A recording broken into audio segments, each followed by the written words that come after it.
Don't be like Restream. I should know. All you said was, "You guys ready to go live?" I opened my mouth, and he said, "All right, going live." I was like, "Damn, I didn't get He does it every day. So I don't know what you acting like this. Every time.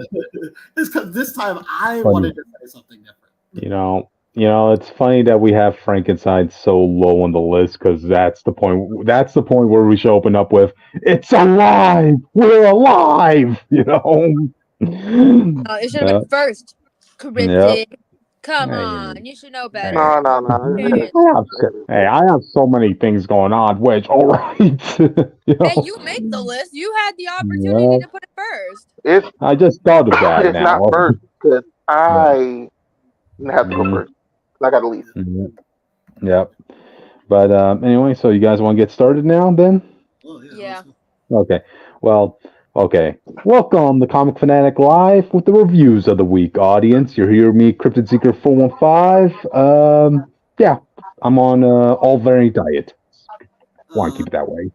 Yeah, and my name's Jake Tylenol, the lore wanderer of the Bionicle, and I'm here to tell you that, honestly, if we're being honest, is Surge wrong? Let's put a shirt on that, why don't you? I'm Austin. I'm the symbiote that Jake wears. I'm Richter, also known as the Witch of Jotunheim, pronouns they, he, and I will be staring into your soul. But don't worry, I made it to Moon Valley, though, so that's all that matters. Yes. But I will be staring into your soul. Yes, and together we form the Fanatics, and we talk about the news and reviews of the week. And this weekend, on this Tuesday, we do our reviews, and we're going to be talking about some comics. We got some absolute power for you, for whatever that's worth. We have some Venom nonsense going on in the Marvel universe as well. Some IDW Sonics, some Avengers. They're going to school. These Scholastic Avengers, as I call them, and so much more. So don't forget to listen to our playlist of movie reviews. Like the best movie Aquaman. Best movie Aquaman. Audience, you're also going to hear a Hispanic rant about two Hispanic characters tonight. Yeah. Okay. For Hispanic Heritage Month of all months, right? Yeah, go to our movie playlist for all of our movie reviews. We reviewed Aquaman, Deadpool, and Wolverine, and also recently Joker 2. An interesting philosophical debate. Yeah, if you want to see giant Superman titties, you're not going to find it on the channel. Don't worry. You won't. But there are places where you can find it, but I will enlighten you on that later. Yes, our social medias, is that correct? Yes. As the great Vil who sits in front of me tells me to tell you the socials. So I got you. I'll tell you the socials. First of all, you can subscribe to us, please. We are this close. We are so close to 50 subscribers. So if you want to be nice to us, subscribe, please. You can also follow us on Twitter at Comic Fanatic 69. Remember, that's with a PH, not with an F, a PH. Water. Always exactly. Anyways, yeah, you can follow us on there. Sometimes we like or retweet certain cool articles on there, some cool art on there, but most of the time it's just for updates. I'm probably going to post some stuff. I'm not going to lie. Yeah, but if you want to see the occasional post about big tittied Superman, you follow me on my Twitter at Witch of Jotun with an E instead of a U, because I am a major simp, and I am a major simp. So, you follow me on my Twitter. If you find me on my alt Twitter, you're definitely gonna see some simp retweets. Anyways, you can also follow me on TikTok and Instagram at witch_of_Jotunheim. That it's with a U, by the way. And yeah, you can follow me on there. I will be posting stuff soon, besties. Oh my god. Yay. If you want to find me on Tumblr, it is Northstar Aria, one word. And most of the time I just blog Northstar and Castlevania stuff. So if you like either Northstar or Castlevania, I'm usually the person to go to when it comes to my Tumblr. And if you want to find Jake, please inform the audience of where you're at currently. I have to take a very quick last-minute flight back to City Escape from SA2, and then I drove all the way down to Westopolis. So, Cool. I'll be back at Metro Newey by the end of the night, but I have to go see how my girl Surge was doing. Fair enough. And Austin is wherever Austin is because he is a brick wall with bright blue eyes and hot pink blush. I think he told me that he was in Tampa. Why are you in Tampa? Get the hell out of there. Waffle House is closed.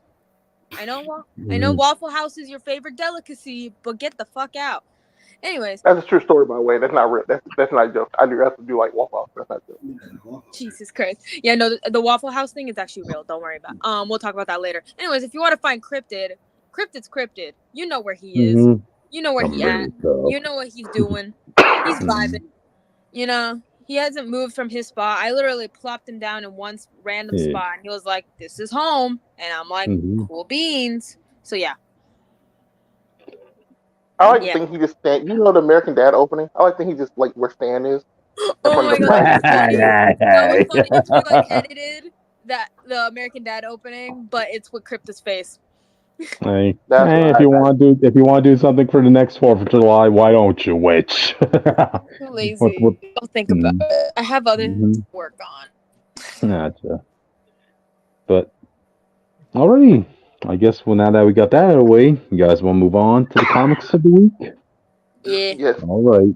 Okay, so let's start us off, Austin. I'm halfway dying, but I'm starting this off today. We're doing Venom War 3 Spider-Man tie-in as well. Because it's all one issue, really. So, you see the first photo. You got pulled up. Eddie, people don't know this whole story has been some time travel bullshit. I understand a little bit more now, but I don't know how to explain it to people. But basically, Eddie from Death Future, Eddie from a possible future, and Eddie from basically all the Eddies hate of Spider-Man are 3 different symbiotes right now. Like, we don't need enough symbiotes. We have to have, like, alternate timeline symbiotes now. Go to the next picture. Let's see. Hold on a sec. This? Yes. So, you see this giant red behemoth of a man. This is Batman. He is Eddie Brock once he let go of his humanity and went full symbiote. All he really has left is hate for Spider-Man. Okay. So he's from the future where him and Peter never really, made up, basically. So the symbiote's like, I guess I better settle for Eddie, I guess. Yeah. It seems like, basically, Eddie went full evil and overtook Venom. This is the form they end up having. Like when Lee Thompson, or whatever that guy's name was doing it to Venom at first. Yeah. The final result of what that would have been. Lee Price. Oh yeah. I don't know where I got Thompson from. That joke. Lee Thompson is crazy. But we'll talk about Lee Price. That dude's dead again, I think. In this picture, you see Dylan, who's wearing. This is a Time War, y'all. So King somehow got involved. And I think this is applied after Avengers. Like, basically, Kang and Doom also having their own time war. And they're both involved in this fight for some reason. It is really stupid. So Kang was like, "Oh, Dylan, I can't have you lose. I can't have you die. So, I got you the suit, which is in the picture. It's a half symbiote, half mechanical suit, kind of like Iron Man's former suits were." Wait, hold on a sec. No. The last picture. It was in the same picture you said. And what do you think? Yep. Okay, so. You went too far. Oh, sorry. Yeah. No. Oh, there. It's on that's Dylan right there pointing to Bedlam. Okay. In his Kang Doom Iron Man symbiote suit, bro. So Doom's only here because he's like, I don't know about the Venom War. Well, I know enough. But I don't want Kane to win if Kane's involved. Oh, okay. And Kane's like, fuck Kane, all my homies Kane. If Kane's basically like, I wasn't involved until I heard you were involved. Because, you're the past. So I intervened because I thought you were involved. This reminds me of This reminds me of that last scene in that Spider-Verse movie where you have those three Peters pointing at you. Basically. That's what this reminds me of. Mm-hmm. So basically, at this point, Doom reveals his hand. He uses Dylan to try to kill Eddie. Because Kane wants to use Eddie in the future. So Eddie starts bleeding on the floor. At this point, Peter Parker shows back up. He's still wearing a symbiote from his tie-in where him and basically Venom had to leave and team up with Peter Parker off screen. Mm-hmm. Yeah. This also leads to Mary Jane getting eaten. I think we talked about this before. The Spider-Man tie-in? Yeah. Yeah. But, Mary Jane ended up getting eaten by a symbiote at some point in the end of that issue. Peter doesn't know yet. Why not? All right. Can't any symbiote have Paul in the menu? Come on. I know. Paul all my he's homies hate the main Paul. character. He's at home. He's at home safe like a baby. He's a stay-at-home husband, is what you're telling me. Basically, he letting Mary Jane do all the work. Oh God. But she gets eaten, and we learn a little bit more about that in a little bit. But Peter and Bedlam gets to fighting, and it's an old classic Venom Spider-Man fight. Okay. Venom just going crazy, like, man, fuck Spider-Man specifically. He's like, I wouldn't even cared about Dylan and you and Shoulder. I was going to leave. But now that you're here, we can finally settle this. And Peter doesn't know why. He don't know who Bedlam is. He don't know why he's done. He doesn't know he's Eddie, bro. And it's kind of funny. Mm-hmm. But after fighting, Bedlam hits Spider-Man with an uppercut that makes the symbiote from a future, like it's like a symbiote thing from the future, because all time travel is dumb. But it's talking to Peter, and I go to the next picture, and that's when we find out the the original timeline of everything. Go to the next photo. Which one is that? Oh shit. The only one person on it. Okay. Yeah. This picture right here is Peter Parker as the King in Black, his original death. Okay. So, my people don't know the original fits that so well for some reason. Mm-hmm. Which me and Jake first saw this, and I thought it was Web Weaver. I'm not gonna lie to you. You thought it was Web Weaver? I thought it was Venom, Web Weaver. It's the shoulder pads or whatever, So yeah, because this isn't the thumbnail. It's the thumbnail one look more like Web Weaver, but this is the end of combo. Mm-hmm. So this is Peter Parker, right? Yes. Yeah, it's Peter Parker. Okay, cool. Just checking. So the original timeline for Peter Parker would have been Brand New Day didn't happen. Him and Mary Jane stay married, they have a kid. And we would have still got to this point in time. He would have eventually got back with the Venom symbiote during the King of Black event. He would have beat Noel and saved the day. But just like what happened last issue in the Venom tie-in, Mary Jane would have got swallowed by a symbiote. And eventually in that dark, she is going to get killed. Wow. And it reveals in the future, once already know, Peter was supposed to already have a kid by this point. That's why Kristen had to stop her then. Also, I just found out we don't know what Norman did with her other baby. Norman might be raising another secret Peter child, by the way. Of course, why not? Norman, so getting that one. They go ahead. What'd you expect from the man, honestly? Because they think he died. The baby died, but we know Norman kidnapped her and they brought it back up. But from this point, this day right here, Mary Jane's supposed to die. The kid, if I remember the name, was something like, I don't want to say Malice. It's another name that I can't remember right now. But this leads Peter Parker going on a darker path. His wife just died. His wife was 30 years at this point? Just died. Well, actually 40 years. He starts losing himself. As you can see in this photo, he's connecting webs across the cosmos. So he is taking over the universe. He went full King of Black. Because he went the game route with Harry, where it's like, since y'all can't control yourselves, I'm just going to take over everybody. I'm going to heal everybody. We're all going to be single. We're all going to be cool. Mm-hmm. I forgot to get this photo. Do not change it. But I forgot to get this photo. But Peter Parker fights the last of the Avengers and the Guardians. He kills all of them in 1 pound. What? Damn. It's like Rocket, Groot, Silver Surfer, Nebula as Captain Marvel, I Uh-huh. believe, and Star Lord somebody else. Gotcha. Oh yeah, Hulk is it's a female Hulk as the Sorcerer Supreme, but it's not She-Hulk. Oh, Intriguing. Send that's pictures. odd. Send pics later. Mm-hmm. I'll send a pic after this. 'Cause I forgot, That's what I but said. he rips her. Yeah, I guess. But this all leads to Peter Parker being like, you know what? Maybe being King Black ain't all that. Maybe I shouldn't be King Black. Because that's where it's going to lead. Even though Mm-hmm. we know that's from the original future, not the future he has now. So it'll probably be better now because he's Mary Jane, not going to ever be a thing. Regardless, anyway. So he ends up splitting the symbiote apart. He rips Venom in two, which leads to the next picture. Okay, hold.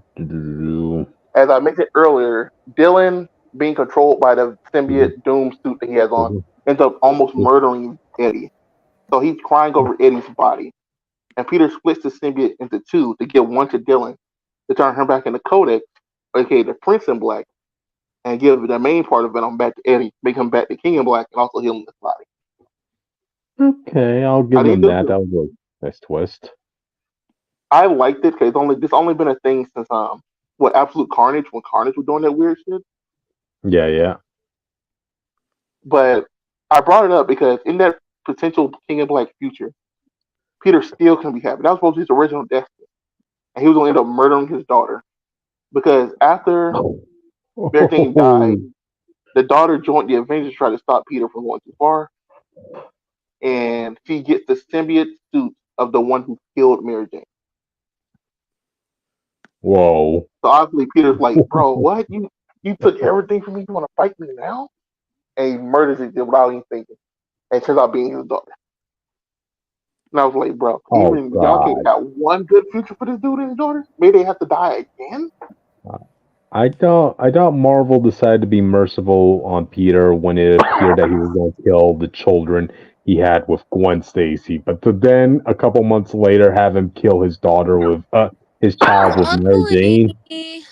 We Wow. we ain't beating the Luckily, those kids weren't his.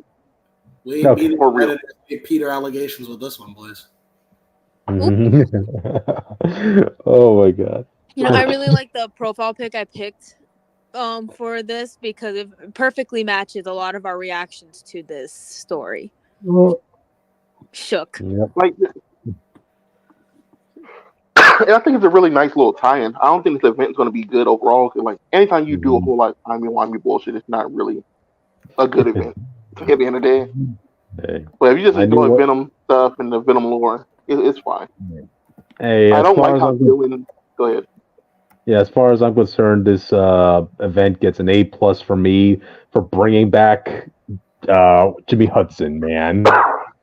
Yeah, that's been the best thing he's done so far. That's the only thing you care. Showing the King back. Yay! We fair. Me and him both been asking that a long time. It felt like a weird thing for him just Yeah. not being controlled at all. Yep. But the only thing I don't like, I like Codex. Codex is since Dylan is born naturally part symbiote. Codex was his when he fully embraced the symbiote side, he turned evil. Originally from the timeline where the mom lived, and he carried on to the main timeline. But I don't like how he somehow ages up when he delves in this form. Mm-hmm. You look at that picture, that's not a 12-year-old. Trying to make him a little bit more menacing, you know? Hey, you got They're doing Shazam thing that going because the on. one that we first saw as Codex was not 12 years old. He was a grown man at that point. He was looking like this. So they want to keep the design for Codex consistent.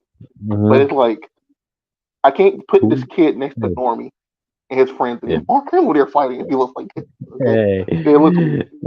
it's almost if only Venom had the ability to change his appearance, right? You know, Yeah. you know. Yeah, he's towering over his father right now. Look at that Yeah. picture. He's towering over his dad. Oh man, that looks more like Nolan in his teen years, or no, his younger years. You know. So yeah. I think originally that was the point. I think the original thing was going to be was Codex, what he was going to. I think the original idea was him to eventually become Noel Mm-hmm. in a way. But, the writers left, all the other stuff happened. So Yep. I don't know. I'm enjoying the run as itself. Peter just found out Mary Jane's about to die soon, so he's running back to that to figure out how to start that situation. But I don't know, man. I'm gonna keep up with the book. I don't know if I'm still gonna talk about it. I'll talk about the finale, but I just hope they do something cool. I don't like it. Yeah, I mean, definitely keep us in touch with this, man. Because the only thing we had to go on was that Deadpool tie-in, and as far as I'm aware, the only thing I was familiar with was them introducing Zombieites. And that's not even important to the main story. So yeah, that's as close as I. Yeah, I appreciate them not showing Venom's toes. They got him back at the shoe things, the shoe foot bottom, and they also gave him back his web pad. So people don't know, for the last few years, because games like they changed how Venom looks, he lost his web pads on his hands. He got his toes, and he swings around his tentacles. When the whole point with him having the web pad and all that, because he's supposed to swing around on the spider web, because mimicking Spider-Man. Yep. So for them to go back to that design, I really appreciate. Because we haven't had this design in probably 10 years. Maybe some of Donny Cates Venom. But as he got stronger and got wings on other stuff, it didn't matter anymore anyway. Yep. But I'm at least some good things have been coming out of this event, So cool. But all right then. I guess with that, you guys want to move on to the next. I gotta head out. So you don't be safe. Gotcha. It was great having you here, man. So bye, good luck with Austin. Everyone say bye, Austin. Bye, Austin. Wait, carry the fort. Don't let Jake handle it. Okay? I don't trust you. All right. Alrighty then. So with that, let's move on to the next one, audience. And I'm getting this one. Deadpool number 7. Man, I was like, audience. Cryptus still hasn't sent pics, so. Hey, eventually. Oh my god, this is the week I got frustrated with variants, really, because the second I entered my comic book shop this week, audience, the staff there were looking at me saying, "Oh, we've got a haul for you." I was like, "Wait, why are they giving so many Deadpool variants in this issue when Ellie already made her debut as Deadpool in the last issue?" Oh wait, this is the start of a new arc. So I guess the marketing people were like, "Okay, yeah, let's save all the jumbo variants for issue 7 for volume 2." Well, they wish they had a Peach Momoko variant if you ever want to look into that. So hey, I fuck with Peach Momoko. All my homies fuck with Peach Momoko. Gotcha. But anyway, so yeah, audience, remember Deadpool officially died in the last issue. He got killed by Death Grip and all this and that.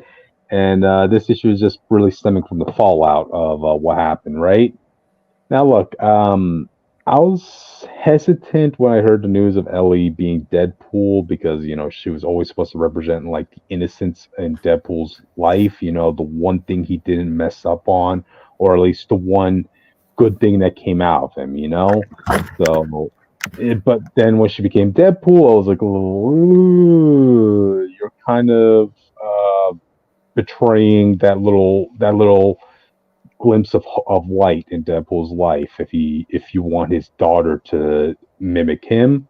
But they stated, all right, ground rules, Ellie, we're giving you non-lethal weapons. Yeah, those daggers are dull daggers, but they're tasers, this and that, and we're going to send you on missions, but you cannot kill anybody. And they yep, and even Taskmaster made a good argument, saying, look, this will be great advertisement. You could kick the butts out of all the people we're targeting, and they'll be spreading the word. So Cryptid, think about it. Deadpool is now a legacy character. If you think about it. Well, I mean, there's definitely a bunch of multiversal counterparts to fill in the gap of legacy characters. But thing is, as cool as Deadpool is, you don't want to take up that mantle. His life is screwed up, man. He hurts everybody that's around him. That's why he didn't even want his daughter to be part of his life, So all right, I was a little bit relieved when I saw that the premise was going to be Ellie. Okay, this is going to be a kindergarten version, right? Here, after Deadpool died, she goes on a killing spree. Oh, what I'm was like, the point then? I'm like, Cryptid, what was the point? What the Ellie, fuck? I'm. You want me to go Ellie, buy the book and you're telling me that's what happens? like, look, Ellie, dude, you just got revealed that you were a mutant. Is it really in the best interest of the mutant community for there to be another mutant that's off on a killing spree? The first thing she does after finding out that she has powers is, I'm going to be in the assassin game, in the assassin business. That's Ellie, what her profession's gonna be. She's 14 years old, Jake. Well, hey, whoa, Cryptid. What about Yeah. Spider-Boy? He never killed anybody. boom. No, he never killed anybody. What, Jake? Hang on a minute, but he's still into a dangerous line of work where he could get killed. I'm just saying. He's probably more in Hey. a. Is that He more? can't- It's more dangerous. Has a more dangerous line of work than Spider-Man ever has. He can't kill. He's not going off to fight against Carnage, Jake. Come on. Oh, You know? where's Princess? Where is Yeah. Princess? Princess He was in the protect Ellie. He was in the multiverse not too long ago. I'm just saying, Cryptid. We got to get rid of age limits for heroes.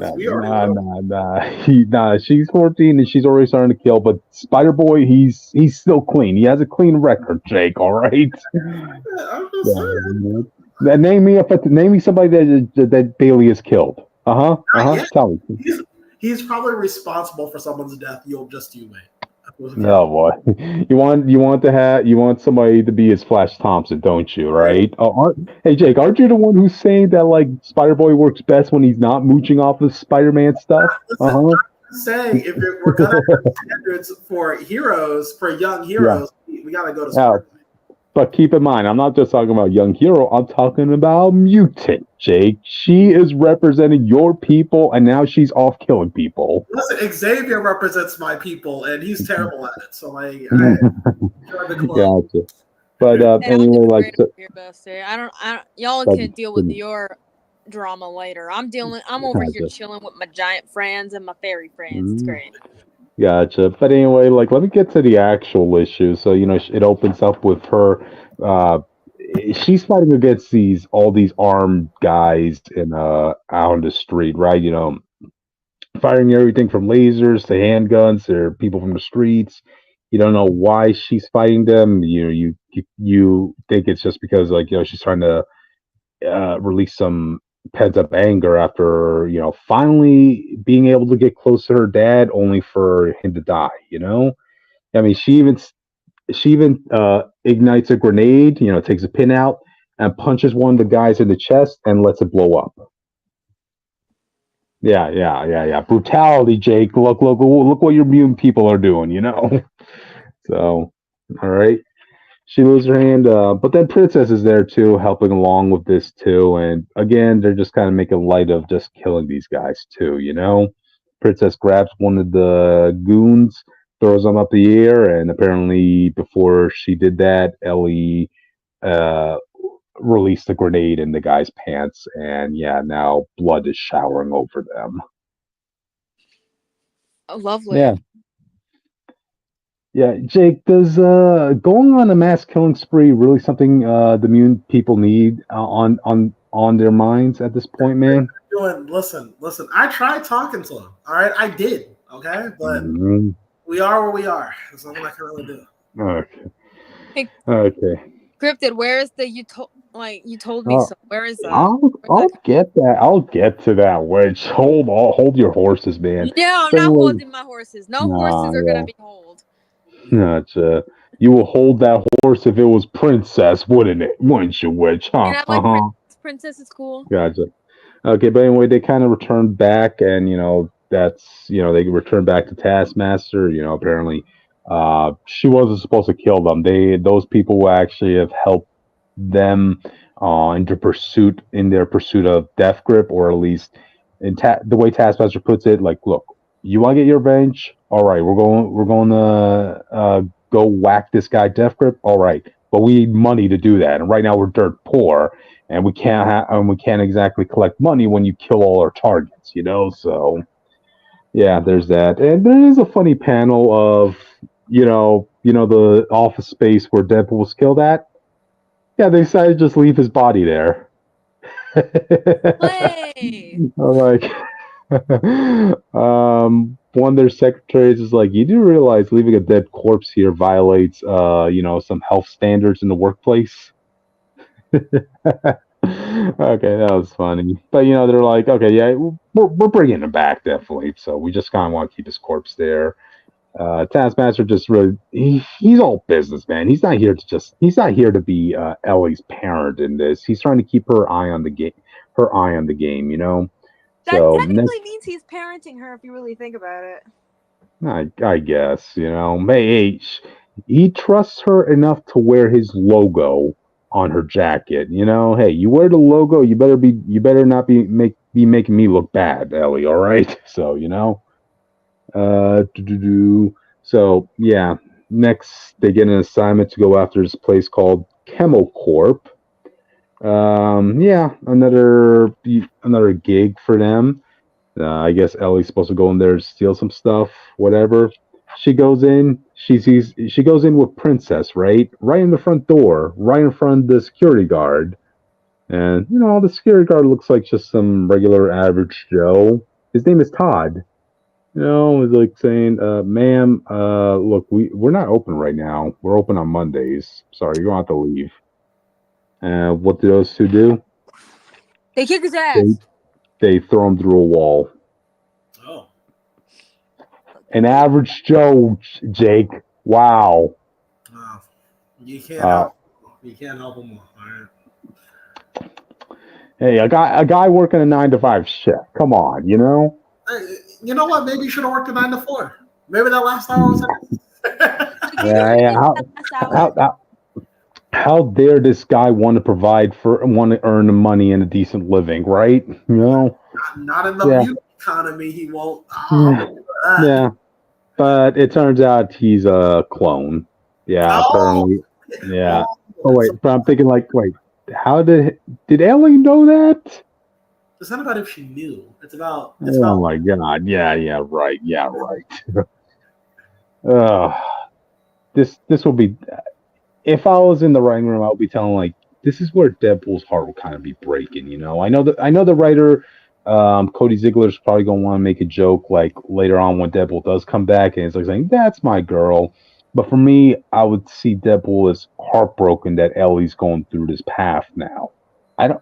As a parent, you kind of want your kid to be better than the person you were. At least that's what I think most parents will want for their kid. I hate to admit it, however, Deadpool is a better comic book parent than half of these motherfuckers. He beats out Charles Xavier for the Dad of the Year award. Charles and Eric. Just letting you know that now. There you go. I mean, he had the most common sense of trying to keep Ellie away from his life, So at least he tried. He tried his best, Yep. But now look at her. Killing bitches. Yep, killing bitches and all this stuff, and she eventually beats them all, goes through the elevator as she's going down, jigging to some of the sound, some of the music in the elevator. And that's when they meet the target they're here to get. Yep. Here you go, Witch. Picked! Yeah! Where's the antlers? Well, Valentine is about experimentation, and this is Chemocorp. So make up your mind. Finally, Cryptid. You know how long I've been waiting for this? I told you, Witch. They talked about Valentine a couple times in this run, so they kind of had to bring them. Disappointed me up until this point, Cryptid. I'm just letting you know. I like Valentine. Okay. I would have killed for a Deadpool Valentine story in the Pride book, but they're cowards and they don't want to give me what I actually want. But I'm glad that Valentine's back with their needle thingies. Thingies. Oh my god. I'm going to cosplay Valentine one of these days, and it's going to be your fault. That's cool. I'm going to blame you. Audience, you hear that? I'm blaming Cryptid if I ever cosplay Valentine. But you know what this means, right, Jake? Right, Witch? Now Deadpool has to be in your poll box. Well, come on, some more. Oh, here's the thing, Cryptid. I would have to like find the rest of the issues if they don't have it. If I decide to Mhm. read it, I'm only Yeah. gonna get the Valentine issues because I don't really care Yeah. about the rest of them. Yeah, as long as you're supporting this, hey, if the numbers Hey, go up, then I that's refuse to Marvel's. get a Rob Liefeld book, so this is an Mhm. okay book. Gotcha. So yeah, like next issue is definitely going to delve more into Valentine, and I will hope like they kind of elaborate as to what happened between them and Deadpool, what caused them to have a fallout. How would I don't know, but can you yeah, send me this picture later so I have it for reference? sure thing. Cool, thanks. And how would Valentine react to Deadpool dying? You know? Well, how do you think Valentine's gonna react to Deadpool dying? I want you to actually Well, think about it. we'll see. We'll see. It seemed like there were divorced parents in this situation, and Deadpool ended up taking the kid, which in this case was Princess. Like I don't know. Maybe Valentine was just like, I'm off to do bigger and better things. Wade, sorry, I don't have time for the family life. Oh, But come we can still hang on. out. We can still hang out with the dog. Hey, remember this, which Deadpool literally said Valentine left a hole in his heart that he's trying to fill up with money, and it's I mean, never enough. money's nice. And it's never going to be enough, which, so, Fair enough. yeah. But, yeah, I mean, that's really it.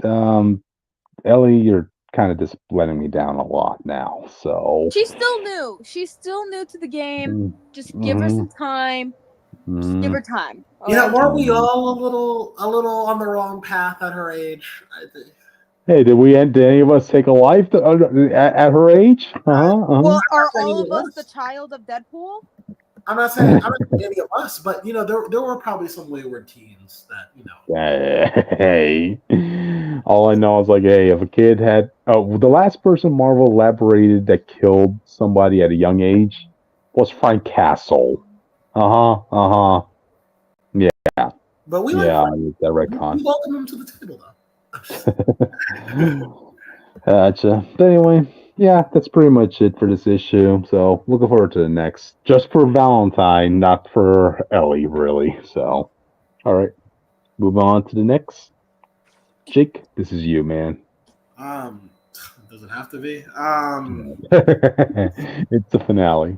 DC's Absolute Power #4. I was hoping this would be an event that and it seems like a lot of people are enjoying it. So props to them. I was hoping this is an event that maybe would get me back into DC. But I just couldn't care less about this thing. It more makes now when I came in this, I was afraid that it would be contrived how the heroes, overcame the problem that Amanda Waller presented to them. And I honestly feel like this just makes Amanda Waller look like the shittiest villain ever. Just to recap, Well, audience. when you have everything working for you, when you have all the squeaky wheels greased up, you completely dominate everybody, but yeah, you somehow still lose at the end. Just to recap, audience. She has the failsafe, who, by the way, if memory serves, was capable of beating the Justice League on his own, and Batman included. Batman couldn't even really beat failsafe in their first interaction. He just had to lose. That's how OP failsafe was. Okay. Brainiac Queen. So what's Brainiac, like a 12th level intellect? So Brainiac is with them right there. The multiverse is on lock. Time travel's on lock. The microverse is on lock. The superheroes lost all their powers. Amanda has someone who can see the future on her team, and the cherry on top, Green Arrow's also on the squad. Who, to be fair, is a double agent, but that's neither here nor there. It's just like, how could you? She has AI that is manipulating information, so she has the public against the superheroes. But with all of that, she can't win. She loses. And I'm like, wow, what a shitty villain. Like Batman would just need one of these things and he would win. that's the crazy part. And so I guess that's why I kind of felt like this wasn't really like riveting. It just kind of made it felt like the villain was just kind of like not all that great. The art is great, I will say that. I think for all 4 issues the art is really good. It does suck that, and I guess it works out in the end, but it does suck that a lot of what you need to understand the payoff for these heroes are in tie-ins. Like for instance, we find out that in the Batman tie-in, Batman and Catwoman got the mother box from Amanda Waller, which is set up for later. But it's you also find out in some tie-ins that some of the Amazo robots are also sentient. So they're growing sentience and all that stuff. It's just like everything just works out in a way where Amanda can lose, and that's just you just gotta accept it. It's not really impressive. This story does end though with the Justice League. It's in the day, everything's all restored, and Wait, Jake, elaborate as to how she lost. Essentially, it comes down to a battle between her and Nightwing. And she has this man at gunpoint because, like, basically the heroes have rallied together. They've made their final push against her, and the Amazo robots are going down and all that. And her and Nightwing are like doing their final standoff, and she's like, "It doesn't even matter because like I still have the whole world unlocked. They all believe that you're the bad guys." Yada, yada, yada. And Nightwing's like, "Well, that's the joke's on you because in a in a very cartoonish way, I've recorded everything you said, and now the world magically knows that you were actually, conspiring against the heroes. So now they all hate you instead of us." Oh my god! And then she gets sucker punched by one of the heroes, and she's knocked down. It's like, whoa. yeah, You can't punch the wall. The wall Yeah, you can. Just did. The wall has fallen. And so the hero, and like I said, a lot of this, there's a lot of moving parts. I didn't review the tie-ins. I didn't even read all the tie-ins, to be fair. I just read the people. So, like, if you want to know exactly the full laid out method the heroes used to win, that's all in the tie-ins. So for your leisure to read. And like I said, I'm the odd one out. I know a lot of people, I think a lot of reviewers at least seem to like this book. I don't know about the actual masses at large. But when we end the book, a lot of the heroes have gotten their powers back, but not all of them have. Some of them have. Some of their powers went to other people. So it's one of those. Probably how we got Lois Lane as Superwoman, if we're being real. But this did have some consequences. The Justice League, they came to the conclusion that, like, man, that was kind of a stupid idea that we disbanded, huh? Like, that was just crazy that we just like the fact that we would ever let the Titans in charge. Anyway, we're gonna make a new Justice League, and this Justice League isn't just gonna be 7 of us at a time. It's gonna be every hero at any given is on the Justice League. I'm like, so you're not a team, I guess. But that's just an organization. That's an organization. And, they're it's like how almost everyone's been an Avenger at one point in time. Right. And I was thinking, I thought to myself, every hero? Because I saw Peacemaker. What about Peacemaker's dad? Is he like on the Where's the Wonder Twins, Jake? Where are my Wonder Twins at? I'm just saying, there might be some heroes that you might not want to, validate. Yeah, I want to validate the Wonder Twins. Get Peacemaker out of here. I want the Wonder Twins. Which is allergic to Clarion. Bring in Clarion. If we're bringing in villains and anti-heroes. Yeah. And as far as Amanda Waller goes, she goes to jail. Yes, the wall has been caged. Jesus Christ. Even worse yet, calling way back when to that old Justice League story that made Batman paranoid in the first place. Some of the Justice Leaguers decided that it's not enough just to put her in prison, but erase her memory of everything as well. Basically. Oh my goodness, Jake. Jesus Christ. So she doesn't remember. She doesn't remember all of her connections that would lead her to that have led her to this point are like gone from her. So I think that would be for the best, honestly. As I said in the beginning of this event, right? Like, okay, she amassed all of this to take down the heroes. I want to see what she does when Darkseid comes in and invades the actually, Earth. no, I'm glad you said that. This is all important to Darkseid right now. Jesus Christ. Oh, Yeah. So you're telling me Darkseid? You're telling me Darkseid wants to turn her into one of his female Furies? No, we have to Wow.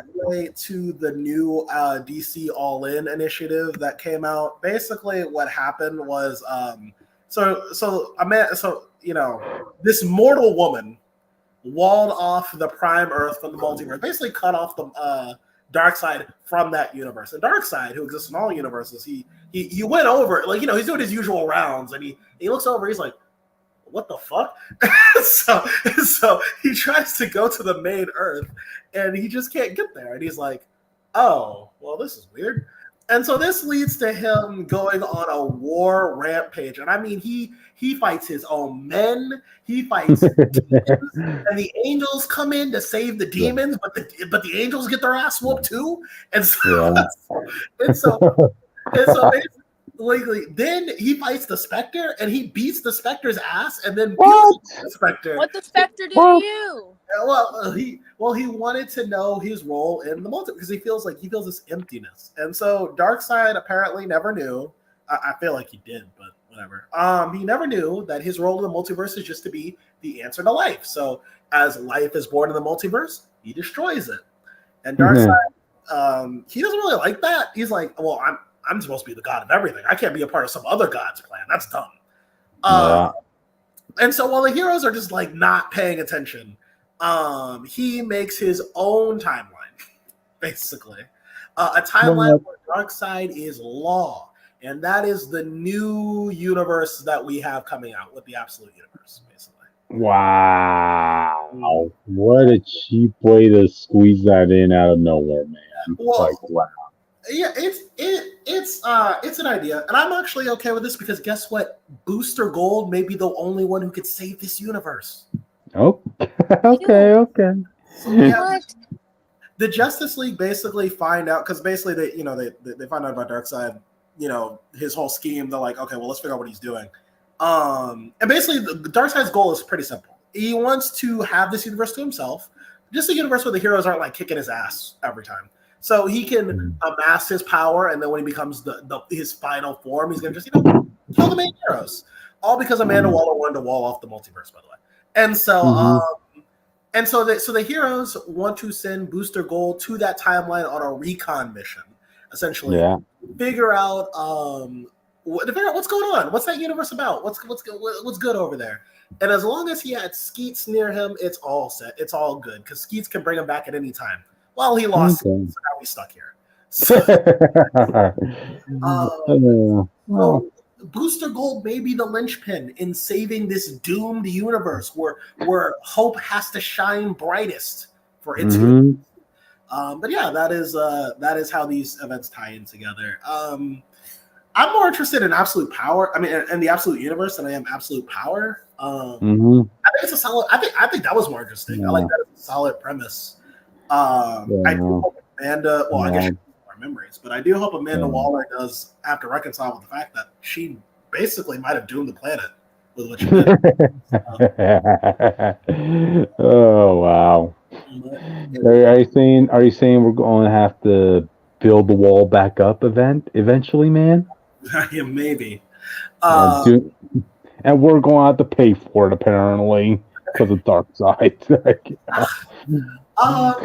And so I'm not saying that like it's all doom and gloom. Like I said, I'm just an outlier here. I just thought the story was too ridiculous to begin with. But some people are enjoying it. It's just not my thing.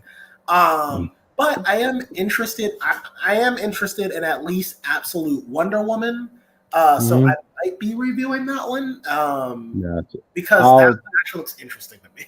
So yeah, I'll give the trio a chance. I was just watching All Elite Wrestling today, and they actually even had a trailer, a commercial promoting Absolute. So I was like, oh, okay, I don't see that often much, comics having their own commercials, Yeah. I just think the way they pitched this, the way they marketed this to me was very dumb. But after seeing like the what the story was behind it, now I'm more interested than when they were telling me what it was about. I was like, this seems kind of stupid. But now I know what it is. That's fine. But yeah, the Justice League are back, bigger than ever. And Amanda Waller's gone. Titans still exist. I don't know. Yeah, absolutely. Gotcha. But it is what it is. I'm surprised this was 4 issues, to be honest. That's because the tie-ins also were issues as well. Because Green Arrow has his own arc still going on. So. Okay. It's kind of like Blood Hunt, but different. Gotcha. Yeah, I've long since been past the days where I will collect an event and all the tie-ins associated with it. You know. Yeah. Yeah. So, all right, is what it is. Okay, with that, we're moving on to the next comic audience. Yay, it's my turn, besties. Anyways, I'm talking about Marvel Voices Avengers Academy number 15, also known as First Date.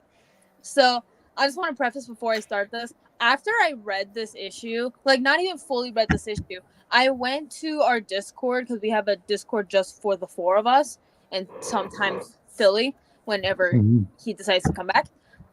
No rush, but besides the point. I tagged Jake and I was like, I fucking knew it, and he did not respond to me because it was like midnight. But you know, just so you know that I win for the most part. We're working on. We're almost there.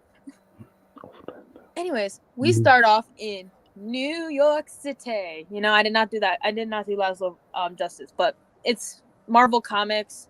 You know, we're in New York. Right, Jake? We're in New York at Marvel Comics? I believe that's where most things happen. So, yeah. Okay. So we start off at a park, but also, like, leads to a cafe. I feel like I should preface that. And so we see our lovely Sheila hanging out with 2 of her friends. And one of them is like, so, are you going to finally do the scary thing? And the other friend's like, yeah, are you going to ask Bloodline out? And so Sheila's like, Martha, like, come on. Like, we're already in constant danger as it is. Like, when would I have time? You know? And so Morgan's like, okay, Sheila, when we asked you to move into our apartment, you said no because... And she's like, because I wanted to be a hero. And Morgan, being the best, he's like, and we made you promise something that you wouldn't be a moody loner. You know, you're definitely not going to be no daredeviling, no Spider-Man-mansing, and definitely no Punishering, you know? Because no one wants to be the Punisher when you don't need to be the Punisher. Right, Jake? I believe so. Because, like, he is a moody loner because, yeah. Well, his family died. Yeah. Yo, anybody who takes up the Punisher mantle nowadays will get automatic hate. Y'all realize that, right? Regardless, Escapade is not that kind of person. I feel like we all know that for the most part. She's not that kind of person. Okay. Anyways, so yeah. If you're wondering, it's the 2 friends that are with Sheila are Morgan Red and obviously Hibbert, who is a flying turtle, also known as Just a Little Guy, is here, which is Morgan's pet. And so we see Sheila's other friend being like, okay, you promised us that you were going to have fun, that you would visit us, your bestest friends in the whole world, and you would date someone.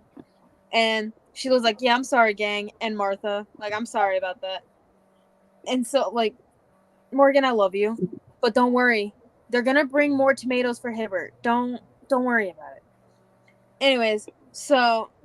Martha's like, yeah, don't apologize. We all wanted different things in the world. You know, I can finally, like, live my life. I can do things. I can walk around the city, you know? Like, I can get coffee and taste it and have a good time. And if you're wondering who Martha is, do you know who Sarabella is? That actually sounds familiar, but I don't know where I know that from. I think she went by No Girl for a while. She was just a brain. I think that's what she used to be called before. Oh, yeah. Yeah. Basically she was able to have a human like body, but besides like her brain being exposed, I think that she puts like a glass thing over it, but don't worry about it. But she has a body now. She's living her best life. Honestly, slay. You know, Jake? Slay. Anyways.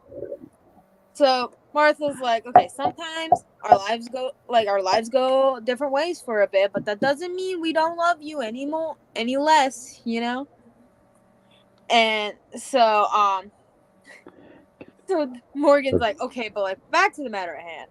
So which is the vampire, like the lady vampire slayer at your school who you've been vibing with for weeks and you have not asked out yet? Keep in mind, these two are not the first one to call her out on this. Literally, in like the last issue, Justin was like, "What about Brielle? You gotta ask about Brielle. Don't worry about it." Anyways, so she puts her head in her hands, you know, as you do when you're like, you know. She's like, Brielle's so much cooler than me. And Morgan's like, okay, being cool is underrated. You're interesting, and plus you have that dorky charm, you know, like you know. And Sheila's like, okay, it's not like that, okay. Like she's awesome. And so Morgan and Martha are like, oh, is she like not? Is she not interested in girls or anything like that? And she was like, usually I'm okay, you know. Like it's just you know, it's kind of hard. I mean, like, yeah, we struggling out in these streets. Don't worry, Sheila, you're not the only one.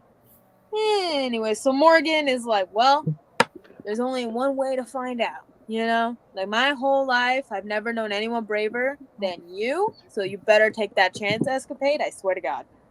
And so Morgan and Martha hug Sheila, and it's super cute. And then we cut over to the academy. Dun dun dun! Jake, you didn't do the dun dun duns with me. Because I was thinking of the bum bum bum. No, we're not there yet. Oh, okay. That's for later. Okay. Anyways, so Sheila finds Brielle in the library, you know, and she's like, hey, so there was this art gallery this afternoon, and it's for this like one artist, you know, he's a very under celebrated painter, and I was wondering if you wanted to come with me. And Brielle puts down her book, you know, and she's like, yeah, sounds fun, I would love to do that. And so Sheila's like overjoyed. She's like, really? Oh my god, I'm gonna go get changed. And Brielle's like, okay, I'll be down in the seg. You know, we're getting some cute shit. And so this is the picture where the cover comes from. And so Sheila puts on the nice dress that Janet gave her, which is a really nice dress, by the way. It's super cute. I love it. I love the little buns. She's adorable. I love her. Anyways, so you know, she peps herself up, you know, hypes herself up, and she walks down the steps of the school, and we see Brielle just putting on her jacket, and she's like, whoa, like, you look awesome, you know? She's blushing over here. I'm like, oh my god, we're finally gonna get something that I wanted since day one. Anyways, so yeah, Brielle's like, oh my god, you like, look at you, you look like a fairy tale princess. Like, come on, let's go see some pretty pictures. Jake, you excited for what's about to come soon? I got a sneak peek, but I am still excited. Okay, cool, just checking. Anyways, so they go to the exhibit, you know, and Sheila's talking about how awesome these paintings look and everything, you know, and it's all bright and colorful. And Brielle's like, it's beautiful, but, and so Sheila's like, but, and then Brielle's like, it seems lonely. Like they never seem to quite touch, you know. And so they're looking at this one painting, you know, it's like face them, like their backs are faced towards us and they're facing the picture. I feel like I need to set the scene for you. And so then we cut to them again, like same way, but they're holding hands this time. Jake, are you excited for what's about to come soon? Yo, lay it on me. Okay, hold on, we're getting there. So we cut over to an ice cream parlor, and so Sheila's like, what'd you get? And so Brielle's like, I got pistachio always. And Sheila's like, oh, I got the blueberry cheesecake. I never get the same thing twice. And, you know, as long as it's not chocolate, like, when you hang out with my friend Morgan, you eat chocolate so much. It's just mutant power, you know? He turns things into it. It's great. You know, like, he got mad at me one time because I was late, and he turned a whole roast chicken into chocolate, which you wouldn't think that would sound good. But she ate the whole thing. Honestly, pop off. We love afterward. Anyways, so, you know, they stare at each other's eyes, and Cryptid, change the picture, please. Yay! Jake, look at the picture. I've seen it, but I'm also excited for you. Yay! Finally, you've been waiting since day one. Like who would have thought this ice cream parlor is right across the way from the academy? That's so close. It is convenient though on a hot summer day. Exactly, but we don't know what the weather is like right now. But from what it looks like it's gonna go in. It's either, like autumn, I think. I don't know. Don't quote me on it. And so Sheila freaks out, because Brielle wasn't expecting it. It just kind of happens, which it happens. Stuff happens, and so Sheila's like, oh no, I gotta go. She's like, oh my god, I'm sorry, and she runs back to the academy, and Brielle chases after her because yeah. And so Sheila, it's like later in the day. Sheila is laying in her bed. She's kind of crying, and we see this spooky creature behind her, the spooky vibe.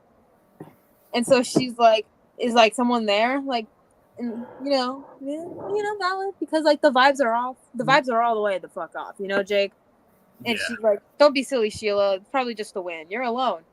The spooky person is still behind her, by the way." And so, we see this guy walking down the hallway and is like, "Precious creature, I know what you are." Okay, Jean, shut up. It's this person's like, "But what good will you do?" It's talking about Brielle's cat, the cat, the purple cat that she has. And he's being weird with his weird vampire hunter D hand. If you know what I'm talking about. The main character D, he has like this like weird demon parasite thing in his hand with a whole face on it, but for this sake, it's just the mouth with like a weird tongue. The cat's not happy about it. Cat's not happy about it. Anyway, so he goes through this portal thing, which is from the school, by the way, if you were curious, and he falls in. Woo, spooky! Like all these like ghost hands are like going after. It's not fun at all. The cloak comes off, and we see the whole suit. It's not a suit; it's more like a suit of armor, but not really. I don't know how to describe it, but yeah, he keeps saying weird things, and so this guy's like laying down on this platform, and this like little demon butler guy. He looks like he works at like an old school hotel. Those uniforms, Jake? Yeah. Okay, like the ones with the hats with like the buttons and they're like a maroon. Yeah. Yeah. So, this guy is like, ugh, I need to feed. I'm weak. Like, do you smell that? And so the little butler guy's like, he's like, oh, just a guy in the cell downstairs. Don't worry about that. Like, that I think he might have soiled himself the last time you ate him. Like, on the plus side, his face is almost grown back, and I'm like, who are you talking to? What are you talking about? And so this weirdo guy points at the school, and he's like, no, beyond our torment, like there across the gulf of space, and like I found some stuff. I found some stuff over there, bestie. And now the fruit is ripe, and I'm gonna eat this girl's soul or something like that. I don't know. I swear to God, if this motherfucker hurts Sheila, I'm going to throw hands. You leave my girl alone. By the way, that's where the issue ends. With this weird demon hand thingy. I don't leave Sheila alone. Okay, she's going through stuff. Okay, like I heard something on Twitter that this guy is Monet's brother or something like that. I don't know. If you don't, I'm talking about Monet Saint Croix. If you were curious, Penance. I don't know about that. I don't know who's in the cellar. The next issue is in a few hours for me, so I'll let you guys know next week. But whoever this guy is, you hurt my girl. It's on site. It is on site. You hear that, Jake? Okay. You hear that, Jake? It's on site. Cryptid? It's on breath. It's on site. It's on site. If it's on breath, if he breathes, I'll kill him. Exactly. Exactly. Don't hurt my girl. I still have that to finish. I still also have that weird throuple thing that I need to figure out as well, with the boys. So I'll let you know about that. Like, the only motherfuckers that aren't having relationship issues at the moment is Lunella and Normie, but that's because they're young and they're fine. They're chilling, But like, I swear to God, if that motherfucker hurts my girl Sheila, it's on site. On site. If he breathes the wrong way in her direction, it's on site. Like, I have all of the box cutters. I will cut your ass. Anyways, that's where the issue ends. I will let you know what happens tomorrow, next week. So stay tuned. Who knows what's gonna happen? It's probably gonna sidestep to another character, like it has done, or maybe it'll go back to a character's other plotline. Who knows? But Jake will know first because I'm gonna tell him first. So, and maybe Twitter. I don't know yet. We'll see how I'm feeling. Anyways, that's where the issue ends. Great issue. I finally got the kiss that I wanted. You know, we're slowly getting closer to that ship being fully a thing. You know, so stay tuned. Yeah, that's it. Anyways, Crypto, you can move on now. All right. Okay. All right, audience. We're moving on to the next book, which is Robbie Reyes Ghost Rider #1, Marvel Voices Special. Yay, nay. Yeah, the last time I dealt with a Robbie Reyes special for Hispanic Heritage Month, I really didn't like it. It happened. I'll just put it this way: the writer was not interested in telling a good story when he was writing Robbie. I'll leave it at that. And I kind of feel like the same thing is being said. It is going on here. I mean, for any long-time listeners, my history of Robbie is thing. I love that character. I related so much to him. This was, he was my favorite Hispanic hero, and I don't really have that connection with many Hispanic heroes. But of course, what happened with him and Jason Aaron and Avengers kind of made me say, like, okay, I'm ready to just bury Robbie. I don't really want anything to do with him. He's not the character I felt I really connected with anymore. So, is what it is. So, what do? We're here opening up with the first story. It's 3 stories, right, guys? The first story is in front of the Reyes household with police officers and Captain America and Captain Marvel coming by. Because apparently, look, at around like the afternoon, the officers were called upon because of like some noise complaints from the residents. And when they knocked on the door, apparently somebody with some microphone was stating that they have Gabriel hostage. You know, Gabe is the little brother to Robbie Reyes, right? And they won't negotiate unless Captain America and Captain Marvel come by. And this should have been a hint as to where I knew this was going, because like the officer who's reporting this to the 2 captains, his name tag is spelled A. Wiener. What the hell is that?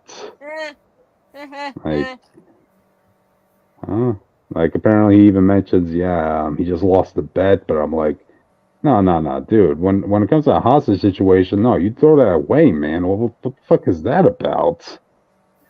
So, of course, they're informed, and Captain Marvel and Captain America break down the door, and that's when you find it's Gabriel, and apparently he has a girlfriend, Charlene Ocampa. So, and they were starting an ofrenda, which was like a little monument with like pictures of the people who had just passed, and candles, this and that, and they're like saying, "Oh, you guys never seen an ofrenda before?" And they're like, "Wait, Gabe, what happened? Like, we heard you were being kidnapped. You're telling me you faked this whole thing?" Yeah, I just wanted you 2 to come here. What? You tell the cops you were being held hostage to lure us down here early?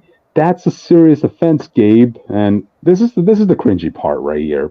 Gabe is saying, "Oh, as serious as the noise complaints? I'll add it to my crimes. You know what can happen to people with my skin color when we open the door to heavily armed police? It's not something you've ever had to worry about, is it?" What? Gabe, escúchame, niño. ¿Qué le pasa a tu cerebro? Oh shit! You know it's bad when Crypto's pulling out the Spanish. Yeah. ¿Quién habla así? Like, come on. You What brought the? you brought Cryptid back to its heritage for that Yeah, one. man. I'm like, Nino, you pass off as 10 years old. You're on a wheelchair. What the fuck are you saying, dude? This was just a little. This was cringe, man. ¿Qué estudias en tu escuela, man? Come on. Oh, you know Like, he's frustrated, yeah, audience. yeah, yeah. I am frustrated in this situation because again, much like Ellie is to Deadpool, Gabe is supposed to be like the light to Robbie Reyes, and now it's ironic. Of all times in the years, right? In Hispanic Heritage Month, you have two children in the community who are kind of supposed to represent the light in their older father or brother figures' lives, and they're both acting like assholes. Like no, Eli. I'm sorry, Gabe. Even here, he was being called out by his own girlfriend. Yeah, I don't care if you're in a wheelchair. If you act like an asshole, you're an asshole, man. You're gonna be called one. So yeah. So yeah, he just talks about how like apparently Robbie is trapped in another dimension. I don't know how that happened. So he really feels like the Avengers owe it to them to have to come over here for that ofrenda. So yeah, yeah, that's really what it is. I mean, it's not like the Avengers were out stopping Hyperion from literally splitting the Earth in half a couple days ago, right? Right, Gabe? Right? Uh, oh, did we get a comment? Oh, never mind. Oh, sorry. You know, I Yes, don't think yeah. we're gonna get a Richter story, besties. We didn't even get him in the Pride book. You think we're gonna get him here? Yeah, not I really. think I that mean, would be nice if we had a Richter story. I would have Cryptid read it. yeah, I mean, See this if he whole likes thing is, it in this one. yeah, probably would. I will appreciate if they give like Joaquin a story, but apparently he's not good enough to get his own story. But yeah, this part of the story kind of like ends with like Gaby puts like one of his toys in the ofrenda, and somehow it gets teleported to where Robbie is in it's called the God Quarry. Again, it's been I don't keep up with anything that Robbie's doing nowadays. To me, he's a dead character. So apparently that toy ended up getting teleported to where he's at. So there's might be some hope that he's going to return. I don't know. I don't care. I'm not reading that. I know Marvel's going to likely want to put a writer like this. I don't usually do this, but I'll bring their name up. Carlos Hernandez. Dude, I don't know what you're doing. One of the things that was most real to me when I was reading Robbie Reyes when he was first coming out was, him trying to make lunch, trying to make dinner for his brother, right? It's just the two of them at home eating mac and cheese. And that's when you hear, quote unquote, fireworks in the outside. And Robbie reminds Gabe, you know the rules, right, Gabe? Yes, Robbie. We don't go outside when we hear fireworks. Yeah, remember because these two live in the rough area of Los Angeles. So yeah, they did do this one cool thing when they brought the original writer Felipe Smith into the book into the story to do just one story with Robbie and Gabe, and it's just a simple story, flashback to Robbie and Gabe having dinner, and Robbie just stopping this utter demon creature, this and that. It's just very straightforward. It was a sweet moment when Gabe was like talking about his favorite superhero in comics, and he's like, "Yeah, he's my favorite superhero in comics, Robbie, but you're the coolest in real life." I was, oh, that was a sweet moment. And yes, you also do get a story about what's her name? You remember that those all new champions characters, Yeah, the sidekicks, the ones that Spider Boy inspired. yeah, You know yeah. that we saw that Ghost Rider, that girl who had the roller skates. Damn, I wish Austin were here for Miku this. Ghost Rider! Miku Ghost Rider! Yep. Yep, she appears in this. Yeah, apparently Robbie was chaperoning Gabe and his girlfriend on a date to roller derby ring, I and love Miku Ghost Rider. I love her. gotcha. And then all of a sudden, of course, hellhounds start popping up. So Robbie had to stop them, but at the same time, this new Ghost Rider just happened to be in the area and is fighting against them. And I kind of like the design of her chain. It looks more like what? Oh, her chain is actually barbed wire. She's Oof. so cool looking. I love her already. Yeah, yeah. So they both had their team up, and she teleports away, and yeah, you kind of see her, and she's in a locker room. She's, I would say, like in her late teen years, probably like in 16 or something like that. She's not like 10 years older like Bailey is, you know? Right. She's opening up her locker. Apparently, she had a deceased person in her life. And yeah, we might get some more info on her as time goes on. But yeah, that's really it for Robbie Reyes this week, audience. Yeah, a brief reminder as to why I don't want to continue on with the character, you know? So, yeah, Understandable. yeah. So, that's it, guys. That's it. Okay. Wow. Alright, then. With that, we're moving on to next book. Well, What's the So, next book again? Okay. luckily, I do enjoy my books. So, what we so this is rub it in, why don't you? the so this is the Sonic IDW 2024 annual, and we will be talking about 3 different stories. Now, I don't like going beat for beat for all of these, so we'll just be saying the highlights here. Our first story follows Surge and Kit. This takes place after issue 75, which hasn't come out yet. Audience, we are at issue 74 in terms of release, but the annual had to come out, I guess, first. So it is what it is. Surge, anti-hero clone of Sonic, semi-clone of Sonic, and her sidekick, who is also a semi-clone of Tails, Kit, are in Wow. are in Westopolis, and they are trying to save the day. They watched some Spider-Man 2 and are trying to stop a runaway train, basically. The rescue goes pretty rough. They're not really good at being heroes, but they manage to save the day in the end and save the runaway trolley car, train, whatever.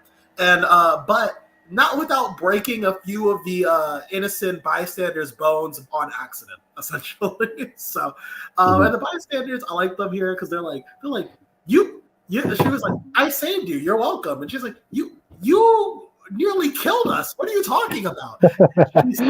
She's like, well, It's the thought that counts. well, I slowed down the trolley. Why didn't you just jump out? And she's Aww. and so they're like, and the guy's like, you know what? It's okay. Whatever. Fine. We're fine. Hey, And then, better to have a few broken bones than you're not living. right. And so he looks at his young chap and he's like, well, she's pretty fast, isn't she? And the little kid goes like, yeah, but she's not as fast as Sonic the Hedgehog, I'll tell you that much. And Surge is like, okay.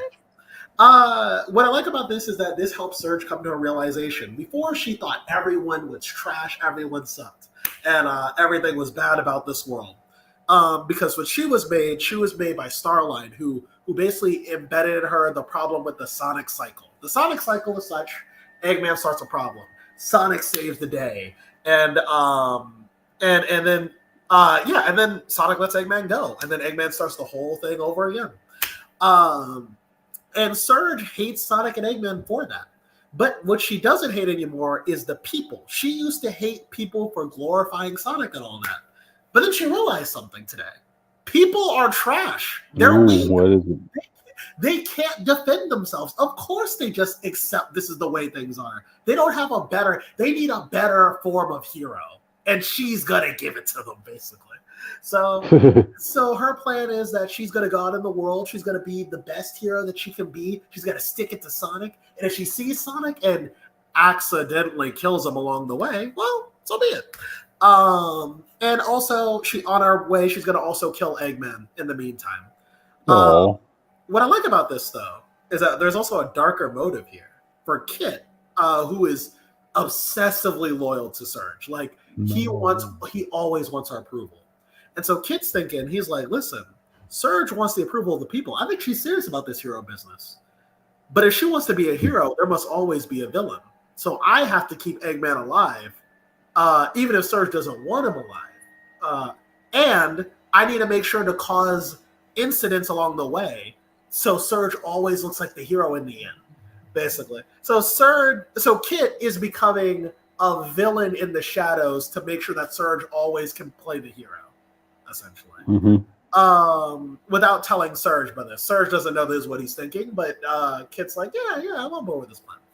And that's the end of the Surge story. I really like this direction for Surge. This was written by Ian Flynn, and I have made a joke before that Ian has said he never wants Surge to be a full-on hero. He always wants her to be at odds with Sonic.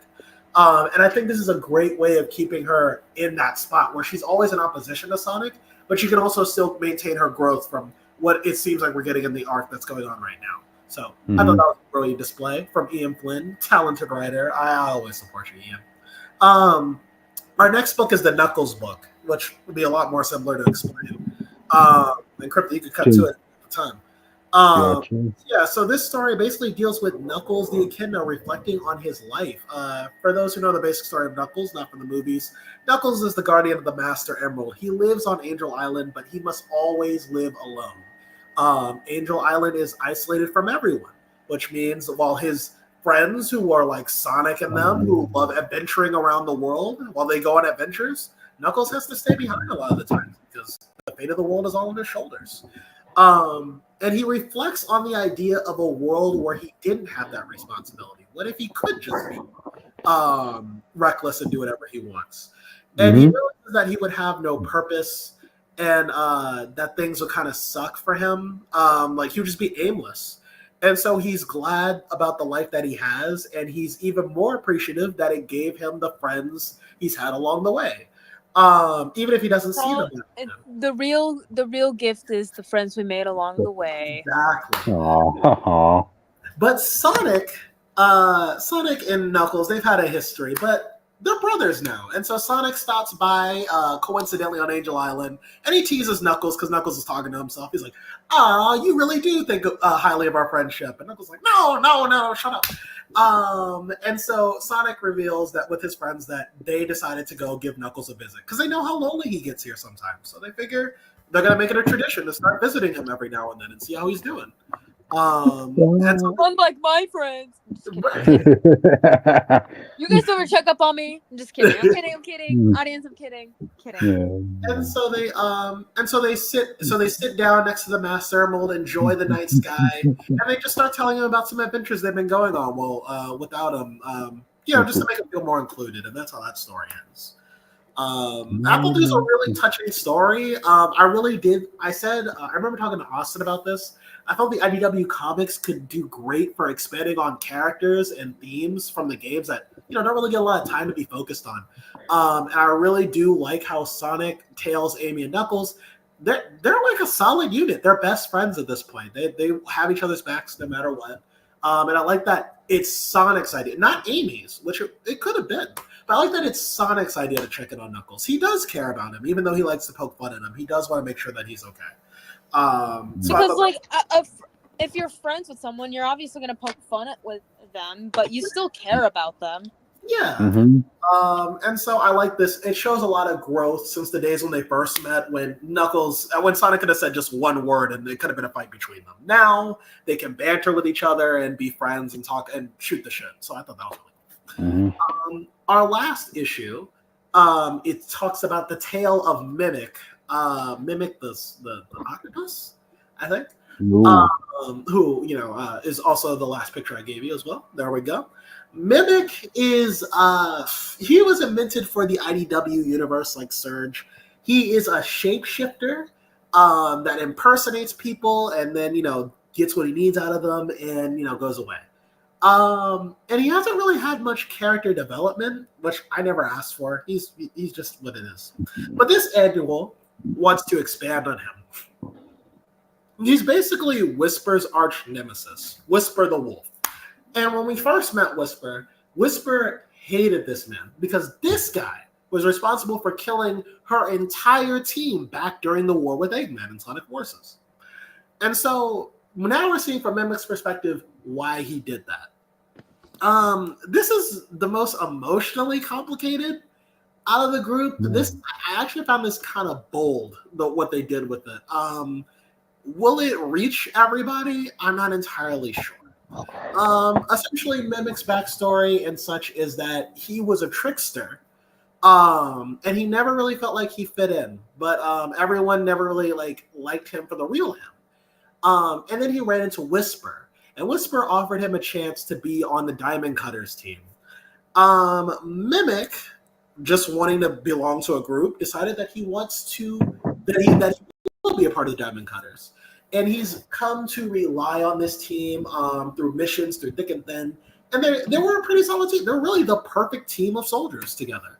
And they even give him a mask to commemorate him being a part of the Diamond Cutter family. But this is where it kind of gets a little bit emotionally complicated, and I get why some people will be kind of turned off by this. It's not clear. Mimic doesn't, despite all of this, Mimic has trust issues, and it kind of goes into he's friends with these people, but he feels that his friendship is conditional. He feels like he's putting a facade on so he can be friends with them, but he's not really being his real self. And it's not that the Diamond Cutters are asking him to act this way. From their perspective, they think this is just who Mimic is. But Mimic is purposely acting in a way that would make him, loved by the Diamond Cutters. And this is taking an emotional toll on him. He doesn't like this. He feels like the moment that they see the real him, that they're going to betray him. So he betrays them first and gets them all killed, except for one, Whisper Wolf, who manages to escape. And so we cut to the semi-present. This takes place during the Imperial City arc, by the way. All these issues take place at different times. And he sees Whisper talking to her new team, the new Diamond Cutters. This is their first day together. And they're having a campfire waiting for Sonic. And Whisper and Mimic has this whole speech about how despite finally getting rid of them and getting rid of those feelings of potentially being hurt, Mimic thinks to himself, as long as Whisper's alive, I will always have those feelings of the Diamond Cutters that will always hurt me, so I have to kill her. And see that knife in his hand in the picture? Yeah.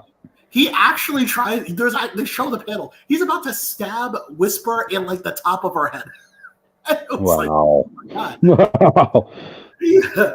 And so he goes in to do it, but luckily Sonic comes in and which forces Mimic to retreat, so no one sees Mimic as he's about to do it, but he was about to kill her and no one knew. And Mimic challenges the reader basically in the essence of when you have friendships, can you trust them? Do they really know you, or just the version of you put on so you can be friends with them? I think it's a really fascinating, a really emotionally complicated story, because it's something that you can honestly feel, anyone can honestly relate to in the right circumstances. So don't murder your friends. Right, don't murder your friends. Obviously, don't murder your friends. But the feeling that they might not be your real friends, I think, because you're not really being your true self around them, I think is really a cool idea. And so while I never thought Mimic really needed a backstory, the way this is written is so good, I think I'm okay with it. I don't think it lines up with Mimic's actions in the main book, but I do like that there's a backstory for him, and I'm interested to see what they do with it later on. The Sonic 2024 annual, this was actually a really good issue. I think because of Knuckles and Mimic, I don't think you really need to read much of IDW to get in this. I think this is a good one that anyone can read. Maybe the Surge one you'll probably be a bit confused about. But I think anyone could read this book and be fine. I mean, everyone knows the basic story of Knuckles. And Mimic is an origin story, so you'll quickly understand what's going on. I highly recommend this book for even newcomers. So yeah, there you go. Read it. There we go. Good to know. Glad you got to talk about it, man. Yeah. Alrighty. With that, let's move on to the next book, audience. Okay. All you Our witch. book. No, it's our book. Yay. Yep. Scripted. Audience, don't forget that Yeah. this is our book. So if I fuck Mhm. up with anything, Cryptid's gonna back me up, okay? What perfect way to be an amalgamation than to talk about a book where a character is an amalgamation of different Yeah, so we're body talking about parts. Universal Monsters, Mhm. Frankenstein issue 2, just letting you know. And what was the name of the issue called? Do you remember what the name of the issue Let's was? see, the brain of a killer or something like that. Yeah, it's called The Brain Mm, of a Killer. Okay. yeah. Speaking of a brain of a killer. So basically we see this town, and we see this guy kill this other guy, to steal his Mhm. wallet because like, okay, I guess. Um and so he gets caught by this police officer, and so obviously like the criminal guy runs away, because he doesn't want to get caught. Why would he want to get Mhm. caught? Yep. And so the cop keeps chasing him, and he's like, just come on out here, let's end this peacefully. And so the cop gets stabbed. And Right. so basically the police officer is like, forgive me, he's like, Paul, forgive me. I don't know who this Paul guy is, but Mhm. regardless, does not matter. Peter Saint Paul or something like that. It could Yeah. be. It could Yeah. be. I'm not saying it is, but I say it could be. Okay. Yep. So basically throws the lantern that he was carrying, hits the guy who was running away, and basically the guy falls out the window and dies. Oh, what were his Yeah. last words? Which? Burn. Yeah, it Ah, burns. burns. It burns. It Yeah. no, his last words were it burns it. Oh, okay, yeah, Get your facts straight. Anyways, yeah. so we cut to a brain. Oh my god, a brain. If you don't like brains, why are you here? Anyways, Mhm. so basically, it's Fritz, you know, Uh-huh. who's like the henchman, for the doctor itself, who also has a different name in this. I don't know why, but he does. Don't Mhm. worry about it. So he grabs the abnormal brain, which I can assume belongs to this guy, and he takes the brain and he runs.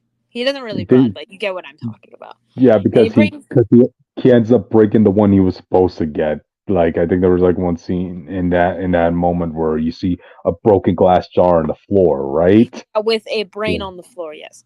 Yep. And So he's so like, the oh, doctor, who his name's Henry, I think, in this book, not Victor.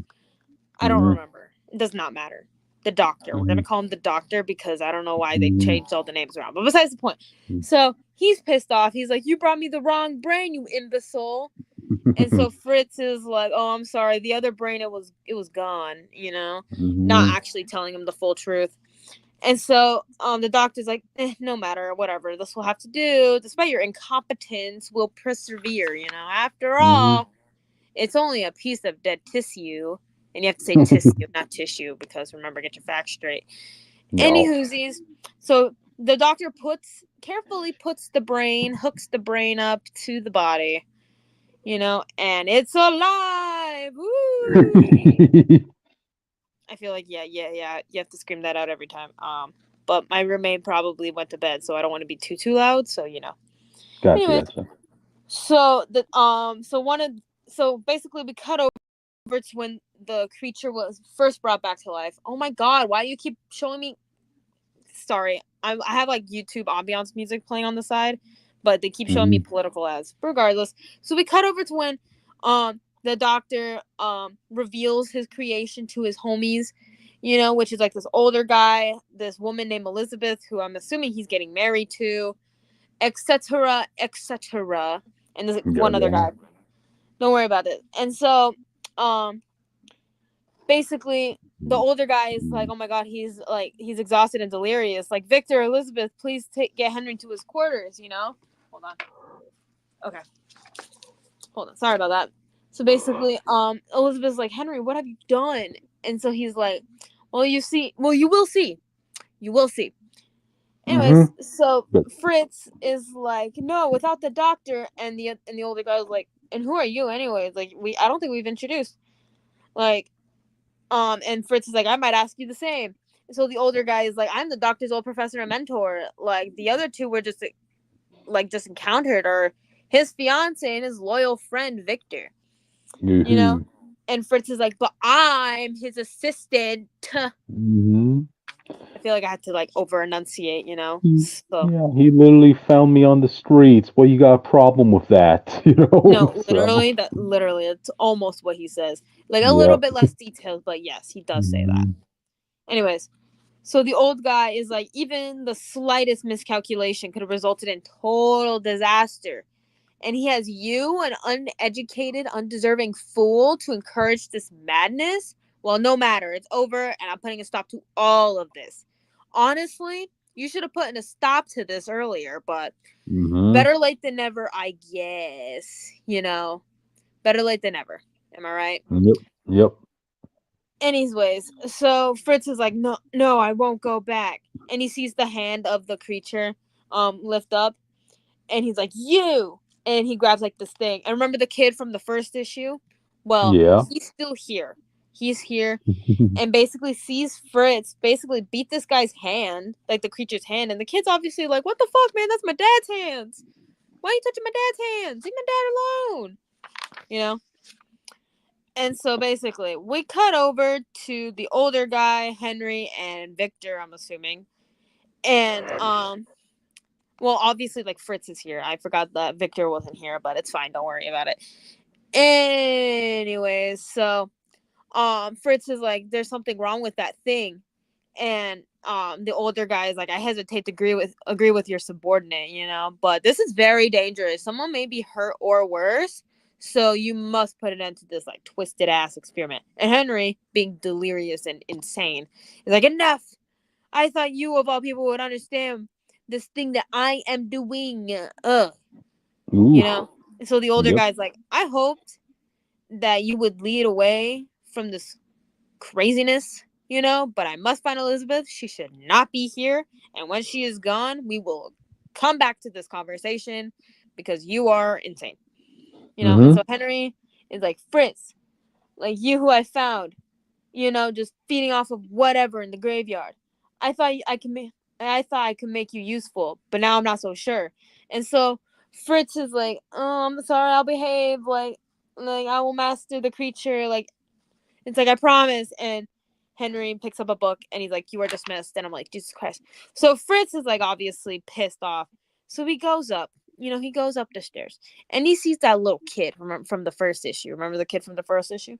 Yeah. And so Yeah. basically Fritz throws the kid into a room and he's like, who are you, you little mouse?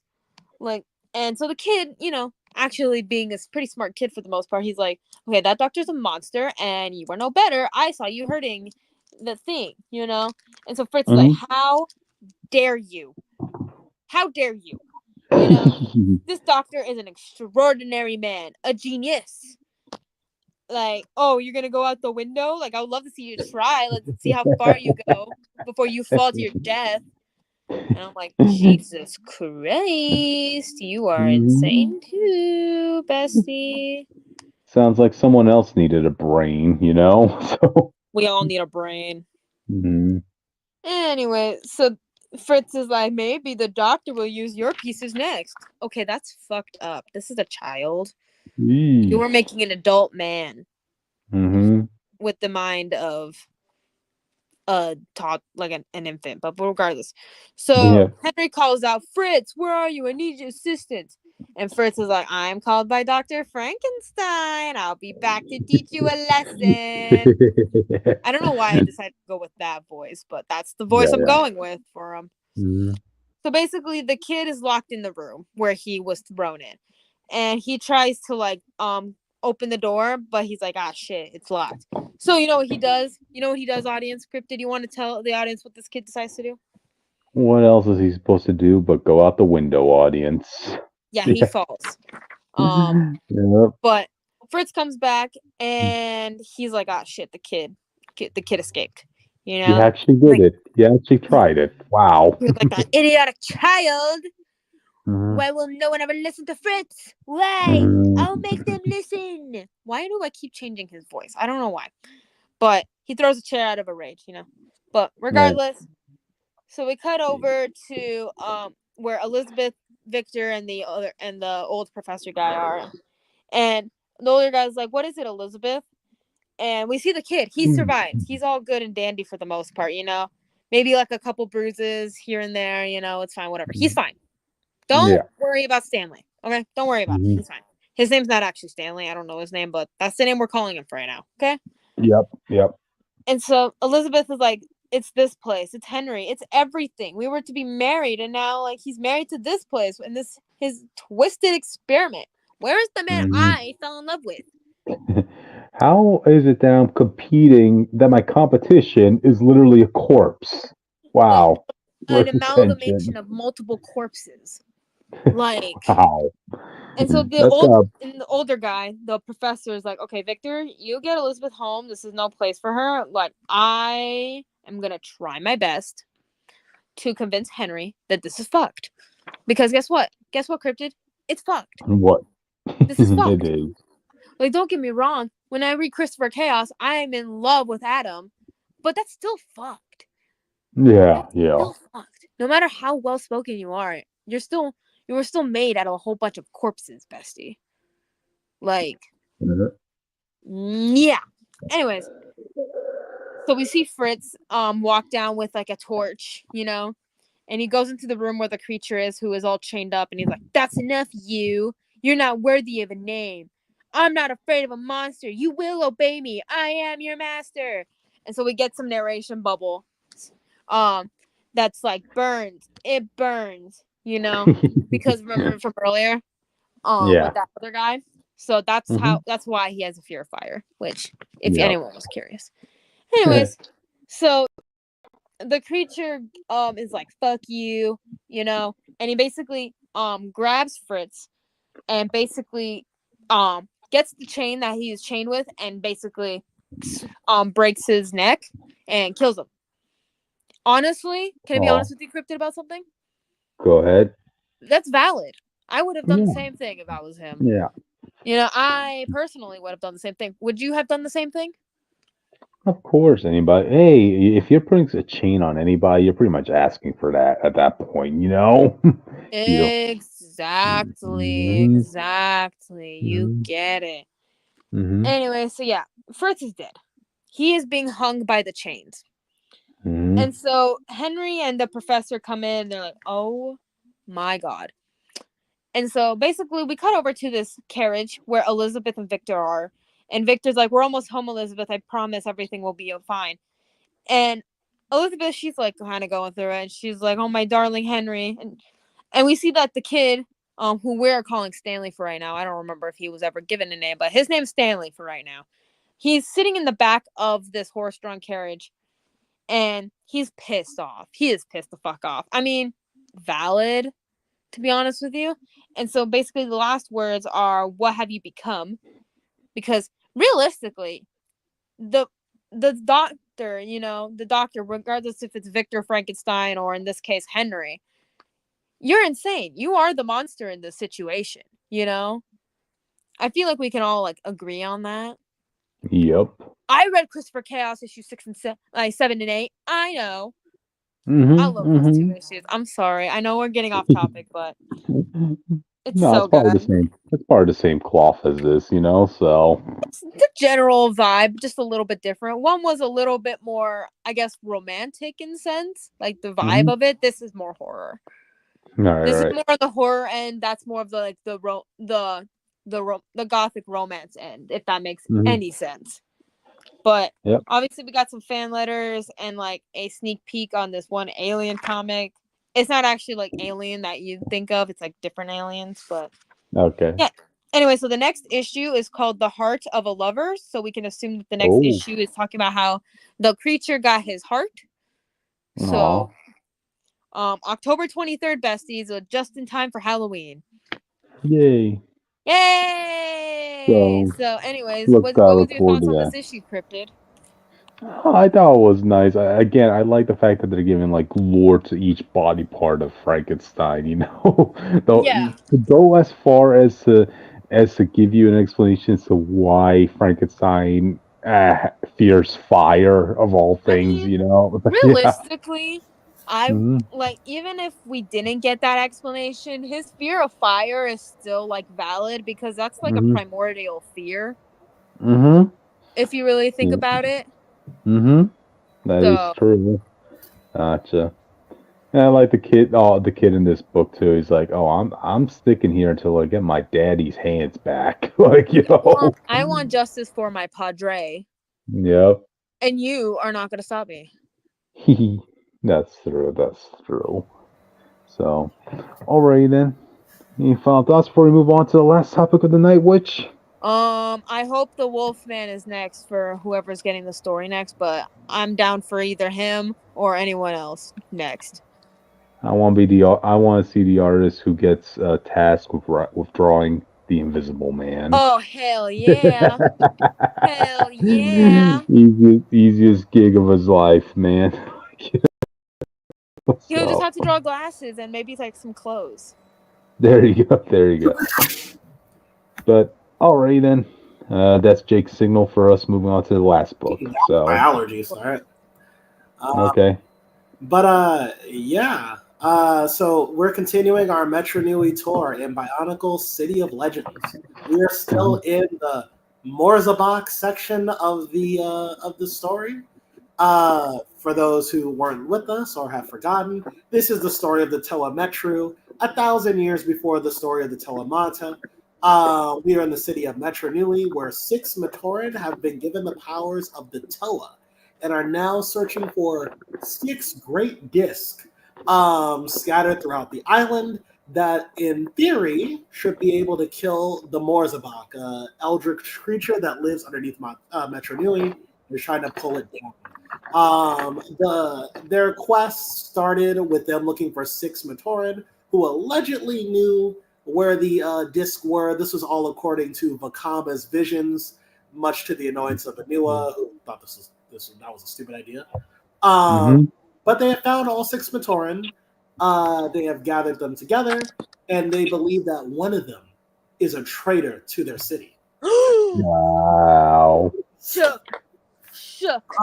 So basically, where I left off, there's some great highlights here. What I really like about this story is that we actually get to see more. So in the movie that actually takes place at the same time as this book, just to say it again, all of what I'm telling you right now takes place in a montage between the opening and the ending of and the second act of the Bionicle Legends of Metro Nui. This is all just a montage that we're just seeing what actually happened in it. Right. And so basically this section of the story gets us to understand the Toa a bit more. You kind of in the movie you kind of get inklings of who they are. Like Anua was kind of a smartass in the movie, but this one we actually get to see that he's I wouldn't say he's like a dick, but like he's kind of over this. Okay.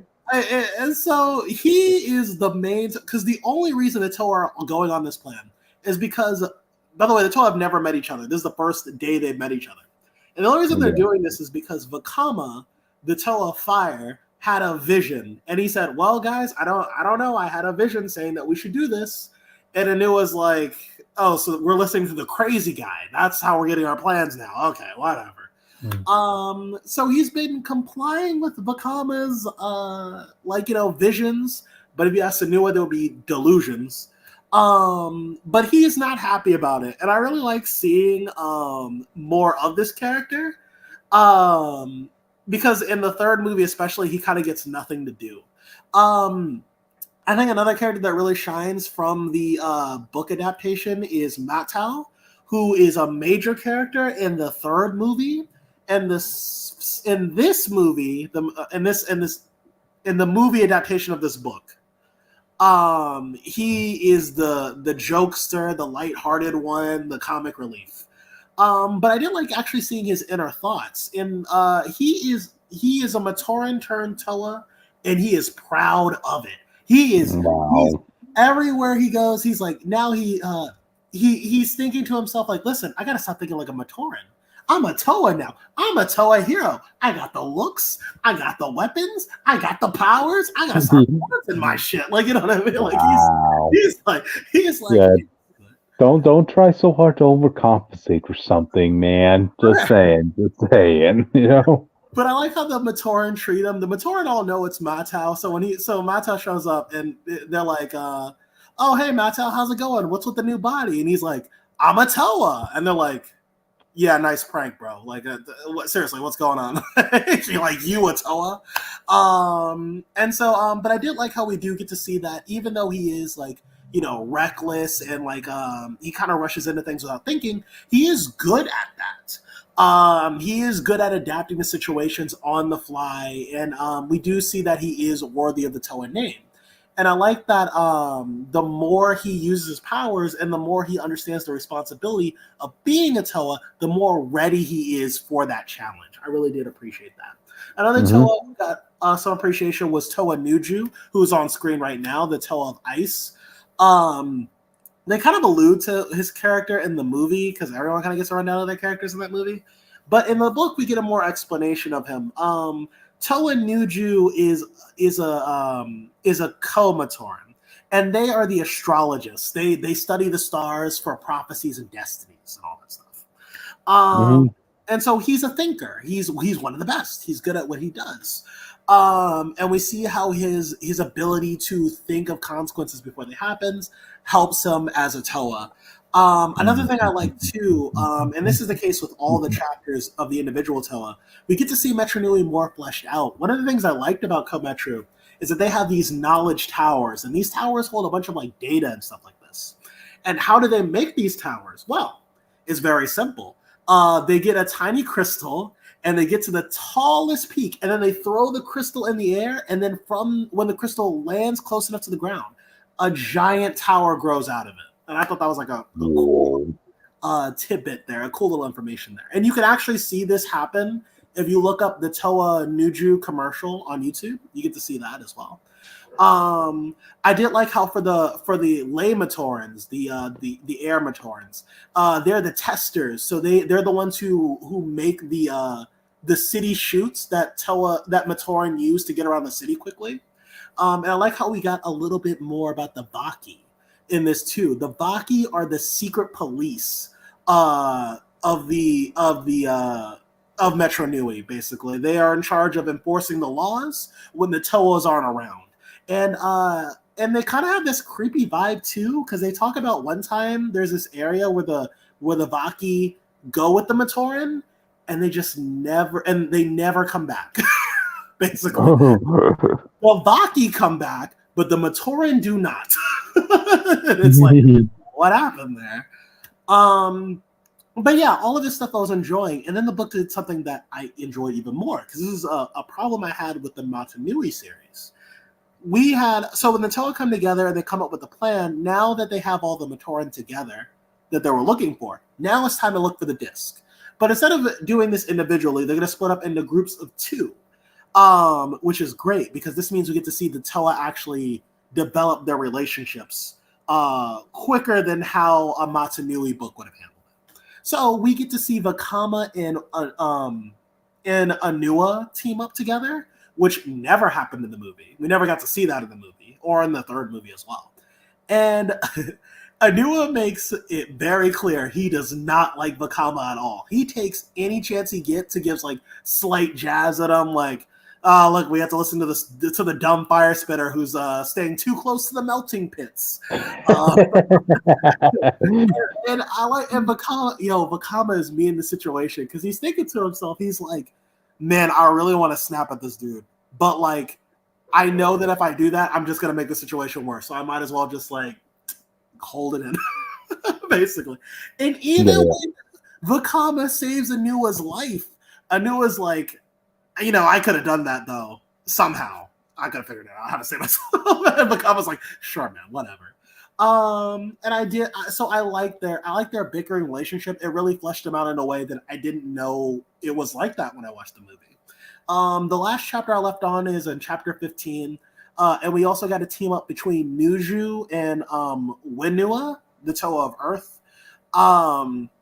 And this one was they'll go back into and what I also loved about the team up chapters is that it gives a Toa a chance to see another Toa's lifestyle.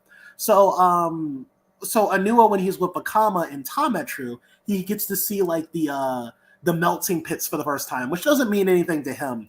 And I like how Vakam has to explain that, like, Tom Metru is like, if this section of Tom Metru is like halted or disrupted in any way, it shuts down all of production here. And Anua doesn't care until Vakama says, like, it's the only reason that you have a job is because we work hard to make sure you have the products you need. Basically. Jeez. And now some facts, I guess. Right. And so with Nuju is he doesn't really respect the Animatoran. Basically because they like to do things underground. They like to think about the past. Who cares about the past when you have the future ahead of you? But I do like how, unlike Anua and Vakama, these two actually learn. Well, Nuju learns to appreciate Wanua for what his society is. And there's a section where he sees where Wanua is going off and talking about all the history, and Nuju doesn't personally care, but he can't help but admire how much Wanua cares. And I thought that was really cool. I thought it was really like an endearing trait, basically. So they had to do a little bit of a team up. And the chapter ends with basically Nuju respecting Wanua just a bit more. So that's basically where I left off. The next chapter I know will deal with an interesting combination, Nokama and Matao. Who is interesting because in the movies, these two kind of have like a sibling relationship, like a sister little brother relationship. So I'm hoping that it's fleshed out in the book more, and it's, in a cool way.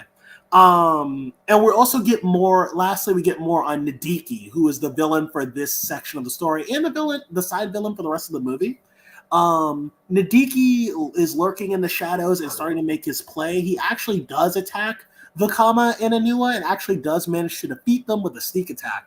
And so I'm actually excited to see how the Toa. I didn't know they fought before the gladiator scene in the movie, so I'm really excited to see how the Toa handle him and Morzabak for that matter. I still haven't seen what Morzabak looks like, so I'm interested in all that. So far I'm really enjoying this book. I think it is the best written book altogether. The whole package so far is the best written of Bionicle so far. It really feels like the author has honed in on what makes Bionicle work and is getting better at it. So, really good stuff. Gotcha. Yeah. Nice to hear the quality sticking in there, man. Yeah.